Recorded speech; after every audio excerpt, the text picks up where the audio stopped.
I'll be very quick, and then I know Senator Bozeman, you may have a quick question or two, so I'll try to just limit mine very quickly here. I'll submit some for the record. I have several that I have, and I'll share that with you. But first, I want to make sure, just anytime we have these discussions, I put on the record that I'm requesting, especially in rural areas, that we have additional HUD and VASH vouchers. As we know, veterans are moving more and more to rural areas, and there's a great need. Of course, Alaska, there's no other place more rural than Alaska, so I want to make sure that that's clear.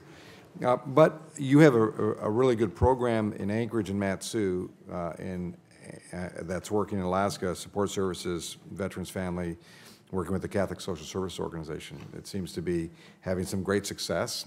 And I guess here's my question, and I think as Senator Burr said and others, we have lots of programs in every state. The question is, do you have a process that, and I don't know if it's and I'll use this phrase carefully, advisory board or group of these organizations that on a regular basis are critiquing and adding information to you, not on an ad hoc basis where you call them up and say, you know, we've gotten a call from a senator and now we need to respond, but, you know, that are really looking at it. And then the second part of this question is there a model that says maybe in this arena, the role of the VA is really a granting agency, and we are going to be grant administrators, and we're going to have folks in the private sector, nonprofit sector, and potentially in the for-profit sector, depending on what services are needed, that will then connect these things. And I use the Catholic Social Service as an example. That seems to be, in our state, a successful model. Any comments on that?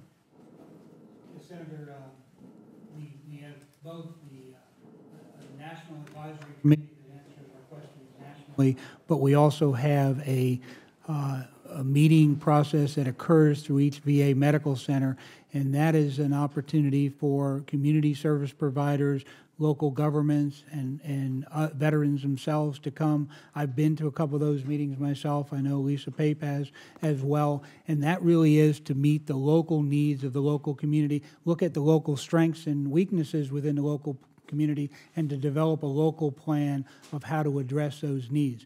But the other comment that you made is absolutely correct, and that is that what we are doing in a going forward way is more and more of what we're doing is going out and working with the community. All of the prevention effort is really community-led. If I can just say one more quick thing, and I know I appreciate that. That's great, and I guess I want to do some additional follow-up with regards to that. But also in the model, as I mentioned, the SSFF, which is the Catholic Social Service Program partner with you, you have some caps within there, so much for direct dollars and then so much for administration.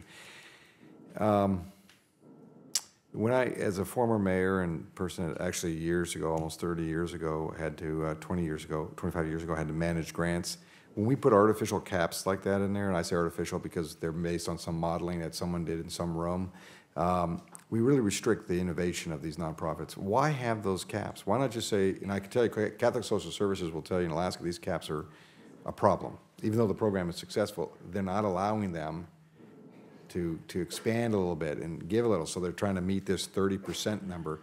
Why not just eliminate those caps and look at the success of the program instead? And if you answer yes, I'm going to tell you what the answer should be then next is you should do that immediately.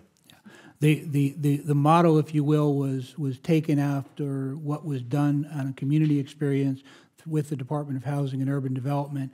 And what we tried to do is tried to give some perspective of what we thought we wanted to achieve with it. I can tell you that obviously as a going forward way, we're always looking at what those needs are and what people are giving us back in the feedback. And so there may well be some changes and additional flexibility coming forward. That's the answer. Flexibility in the caps would be great, because what works in, you know, HUD may not work in VA. What works in New York will definitely not work in Klawock, Alaska. I guarantee you that. Understand.